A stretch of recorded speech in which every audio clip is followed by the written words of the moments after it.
শিক্ষাৰ অধীনত ঠিকাভিত্তিক শিক্ষক পদত দীঘলীয়া সময় শিক্ষকতা কৰি থকা প্ৰায় 15,000 শিক্ষকে সমগ্ৰ শিক্ষা ত্যাগ কৰি এই ঠিকাভিত্তিক পদ ত্যাগ কৰি বিশেষ নিযুক্তি প্ৰক্ৰিয়াৰে অৰ্থাৎ অসম চৰকাৰে হাতত লোৱা পদক্ষেপ SRDৰ জৰিয়তে নিয়মীয়া নিযুক্তি লৈছিল বা নিয়মীয়া নিযুক্তি গ্ৰহণ কৰিছিল আৰু প্ৰায় 2 বছৰকাল তেওঁলোকে নিয়মীয়া নিযুক্তি লৈ অসম চৰকাৰৰ বিভিন্ন বিভাগৰ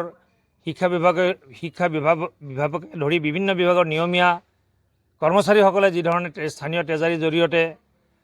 দৰমহা লাভ কৰে একেদৰে দৰমহা পাই আহিছিলে কিন্তু হঠাতে সকলোকে হতভম্ব কৰি জুলাই মাহৰ দৰমহাৰ দিয়াৰ মুহূৰ্তত অসম চৰকাৰৰ শিক্ষা বিভাগে DDO-সকললৈ ট্ৰেজাৰীসমূহলৈ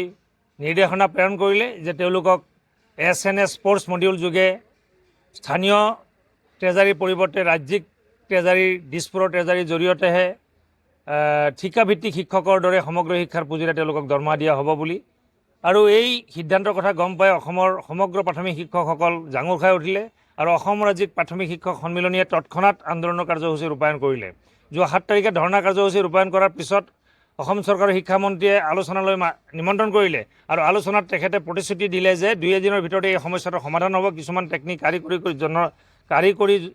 কাৰণত এই ধৰণৰ পদক্ষেপ লোৱা বুলি ক'লে আৰু ট্ৰেজাৰীসমূহত এক সংস্কাৰ আনিবলৈ এটা প্ৰচেছ আৰম্ভ হৈছে যাৰ কাৰণে এই ধৰণৰ হোৱা বুলি তেওঁ মিছা কথা আমাক ক'লে কালক্ৰমত এই কথা যে তেওঁৰ কথা যে গোকাত মিছা আছিল সেয়া প্ৰমাণ হৈ গ'ল কাৰণ সমগ্ৰ শিক্ষাৰ পৰা ৰিজাইন দিয়া শিক্ষকসকলৰ তথ্য কেন্দ্ৰীয় চৰকাৰক ইমান দিনে অসম চৰকাৰে যোগান ধৰা নাই যাৰ কাৰণে কেন্দ্ৰীয় চৰকাৰে সমগ্ৰ শিক্ষালৈ সমপৰিমাণৰ পূৰ্বৰ দৰে পুঁজি যোগান ধৰি আহিছে আৰু সেই পুঁজি ব্যৱহাৰৰ কাৰণেহে আচলতে যে চৰকাৰে এই শিক্ষকসকলক প্ৰতাৰণা কৰি পুনৰ তেওঁলোকক ঠিকাভিত্তিক অৱস্থালৈ উভতাই নিব খুজিছে এই কথা জলপট ওলাই পৰিল যাৰ কাৰণে আমি ৰাজ্যিক প্ৰাথমিক শিক্ষক সন্মিলনীয়ে শিক্ষা বিভাগক শিক্ষামন্ত্ৰীক দাবী জনোৱা হয় আৰু অৱশেষত তেওঁক পুনৰ প্ৰতিশ্ৰুতি দিলে যে সোনকালে এই সমস্যাৰ সমাধান হ'ব আৰু অহা মাহৰ দৰমহা অৰ্থাৎ এই আগষ্ট মাহৰ দৰমহা পূৰ্বৰ দৰেই নিয়মীয়া শিক্ষকৰ দৰে লাভ কৰিব বুলি কৈছিলে কিন্তু আজিলৈকে কাৰ্যক্ষেত্ৰত কোনো ব্যৱস্থা গ্ৰহণ কৰা আমি দেখা নাপালোঁ আৰু আমি প্ৰাথমিক শিক্ষক সন্মিলনীয়ে 11 আগষ্টৰ পৰা অনিৰ্দিষ্টকালীন যি ধৰ্মঘট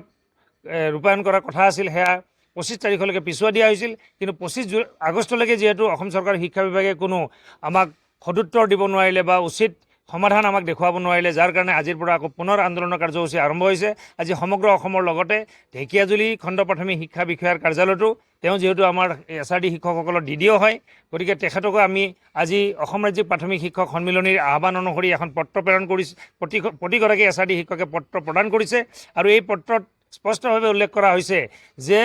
ইলিগেলি যাতে সমগ্ৰ শিক্ষাৰ পুঁজি তেওঁলোকৰ একাউণ্টত সোমোৱাই দিয়া নহয় দৰমহাৰ নামত কাৰণ তেওঁলোক নিয়মীয়া শিক্ষক শিক্ষা বিভাগৰ নিয়মীয়া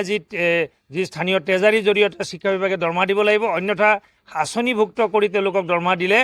ইয়াৰ বিৰুদ্ধে আইনগত ব্যৱস্থা লোৱা হ'ব বুলি আজি এই পত্ৰখন স্পষ্টভাৱে উল্লেখ কৰি দিয়া হৈছে।